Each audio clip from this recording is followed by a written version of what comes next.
ରାତିରେ ଶୋଇନି କାଲି ମାନେ ମତେ ଏମିତି ଭଲ ଲାଗିଲାନି।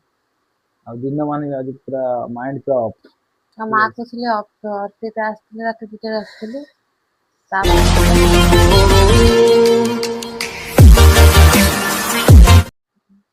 ନମସ୍କାର, ଜୟ ଜଗନ୍ନାଥ। ପୁଣି ଆଉ ଗୋଟେ ବ୍ଲଗକୁ ଆପଣଙ୍କୁ ସ୍ୱାଗତ। ଆପଣ କେମିତି ଥିବେ? ଆପଣଙ୍କୁ ଆଶା କରୁଛି ଆପଣ ବହୁତ ଭଲ ଥିବେ। ଆଉ ଆଜିର ତ ବହୁତ ବଡ଼ ଗୋଟେ ଦୁଃଖଦାୟକ କଥା ଆମ ଗହଣରେ। ଆଉ ଆମ ସିଙ୍ଗର, ପପୁଲାର ସିଙ୍ଗର ହ୍ୟୁମାନ ସାଗର ଆଉ ସେ ନାହାନ୍ତି। ଆଉ ସେ ସମସ୍ତଙ୍କ ହୃଦୟରେ ଘର କରିଥିଲେ। ଆଜି ଆମେ ସମସ୍ତଙ୍କୁ ମିସ୍ କରୁଛୁ। ସିଏ ଏତେ ମାନେ କମ୍ ଦିନରେ ଏତେ ବଢ଼ିଆ ବଢ଼ିଆ ମାନେ ଗୀତ ଦେଇଛନ୍ତି ଲୋକମାନଙ୍କୁ, ଯାହାକି ଲୋକମାନେ ଆଜି ଆଜି କ'ଣ ମାନେ ଯିଏ ବି ତାଙ୍କ ଗୀତ ଶୁଣିଛି ମଲା ପର୍ଯ୍ୟନ୍ତ ବି ସେ ଗୀତ ଛଡ଼ା ଆଉ କୌଣସି ଗୀତ ସିଏ ନିଜର କରିପାରିବେନି। ଆଉ ମୋତେ ବି ତାଙ୍କ ସଙ୍ଗ୍ ବହୁତ ବଢ଼ିଆ ଲାଗେ ସମସ୍ତଙ୍କୁ। ଆଉ ଆକୁ ବି ବହୁତ ବଢ଼ିଆ ଲାଗେ ସବୁ ଗୀତ ତାଙ୍କର ସବୁ ଶୁଣନ୍ତି। ଆଉ ଗୋଟେ କଥା ହେଲା, ମାନେ ଯେତିକି ଆମ ଓଡ଼ିଶାରେ ଯେତିକି ଅଛନ୍ତି ମାନେ ଯେଉଁଟା ଲଭ୍ ସଙ୍ଗ୍ କତୁରୁ ସାଡ୍ ସଙ୍ଗ୍ କତୁରୁ ତାଙ୍କ ରକମ ଗାୟକ ମୁଁ ବୋଧେ ଆଉ ପାଇବିନି, କି ଆମେ ଶୁଣିବା ପାଇଁ ପାଇବୁନି। ଆଉ ଗୋଟେ କଥା, ଲୋକ ତାଙ୍କୁ ବହୁତ ଏବେ ବି ମିସ୍ କରୁଛନ୍ତି। ଗୋଟେ କଥା, ଯେତିକି ତାଙ୍କ ଘର ଲୋକ ଯେତିକି ମିସ୍ ନ କରୁଛନ୍ତି, ଭାଇ ପବ୍ଲିକ୍ ସେତିକି ମିସ୍ କରୁଛନ୍ତି। ଆଉ ବାକି ରହିଲା କ'ଣ ତାଙ୍କ ମାନେ ତାଙ୍କ ନାଁରେ ଯେତେ ବି କୁହ କମ୍ ପଡ଼ିବ।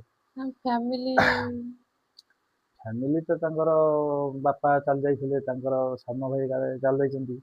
ଆଉ ତା ମାମୁଁ କାଳେ କିଛି ଦିନ କ'ଣ ଚାଲି ଯାଇଥିଲେ ଶୁଣିଥିଲି।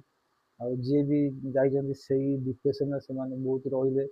ଆଉ ଲୋକ ଯୋଉ କହୁଛନ୍ତି ଡ୍ରିଙ୍କସ୍ କରନ୍ତି, ଭାଇ ଡ୍ରିଙ୍କସ୍ ତ ସମସ୍ତେ କରନ୍ତି, ସେଟା ଭଗବାନଙ୍କର ମାନେ ଅବତାର। ଯେତିକି ଦିନରେ ଯିଏ ଆସିଥିବ ସେ ଯିବ। ଆଉ ଯାହା ବି ହଉ, ସିଏ ଆମ ଗହଣ ଯେତିକି ଦିନ ବି ରହିଛନ୍ତି ଲୋକମାନଙ୍କ ଭଲ ପାଇବାକୁ ଦେଇଛନ୍ତି, ମାନେ ସମସ୍ତେ ପାଇଛନ୍ତି। ଆଉ ବେଶୀ କରି ସିଏ ଯେତିକି ଷ୍ଟେଜ୍ ପ୍ରୋଗ୍ରାମ୍ କରନ୍ତି, ତାଙ୍କର ଏନର୍ଜି ଭାଇ ଏତେ ସୁନ୍ଦର ଏନର୍ଜି। ମାନେ ଗୀତ ଗାଇବା ସହିତ ଡ୍ୟାନ୍ସ ପ୍ରୋଗ୍ରାମ, ମାନେ କେହି ବି ସେଇ ଯୋଉ ସିଷ୍ଟମ। ଆଜିକାଲି ଯେତେ ବଡ଼ ବଡ଼ ସିଙ୍ଗର ସେମିତି ନାହିଁ ଭାଇ। ଯିଏ ସିଙ୍ଗର ଗାଇବେ ନାଚିବ ଭାଇ, ମାନେ ଏତେ ସୁନ୍ଦର ଭାବେ କରନ୍ତି। ଆଉ ବହୁତ ବଢ଼ିଆ ସେ ଗୋଟେ ମାନେ ଲାଗେ ତାଙ୍କ ସଙ୍ଗ୍ ଗୁଡ଼ା।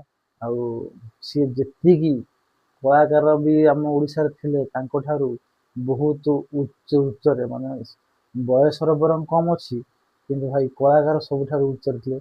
ଆଉ ତାଙ୍କ ଗୀତ ଆଉ କେହି ବି ଗାଇପାରିବେନି, କି ତାଙ୍କ ଜାଗା କେହି ନେଇପାରିବେନି। ଆଉ ବହୁତ ମିସ୍ କରୁଛୁ। ଆଉ ହଠାତ୍ ମାନେ ହଠାତ୍ ତାଙ୍କ ଏମିତି ହେଇଯିବ ବୋଲି କେହି ଭାବିପାରୁନୁ।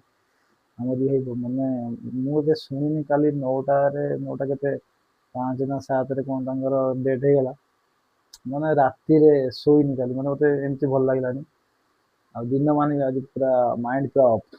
ଆଉ ଠିକ ମା ଅଛି। କହୁଥିଲେ ଅର୍ପିତା ଆସିଥିଲେ ରାତି 2ଟାରେ ଆସିଥିଲେ। ସେ ତାପରେ କଥା ସେ ଦେଖନ୍ତୁ, ମରିଗଲେ ବୋଲି।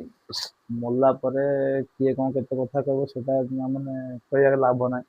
ଭଗବାନ ତାଙ୍କୁ ସେତିକି ଲେଖିଛନ୍ତି, ଭଗବାନ ପାଖରେ ସେ ସେତିକି କିଛି କାମ କରିକି ସେଠିକି ଯିବେ। ଆମେ ସମସ୍ତେ ବି ଯିବା, କେହି ରହିବାନି। କିନ୍ତୁ ଦୁଃଖଦାୟକ, ଏତେ କମ୍ ବୟସରୁ ସେମାନେ ପଳେଇଲେ, ଆମକୁ ଏଇଟା ବହୁତ ଖରାପ ଲାଗୁଛି। ଠିକ୍ ଅଛି, ଯାହା ବି ହେଇଯାଉ, ସମସ୍ତଙ୍କୁ ବି ଯିବାକୁ ପଡ଼ିବ ଦିନେ ଦିନେ।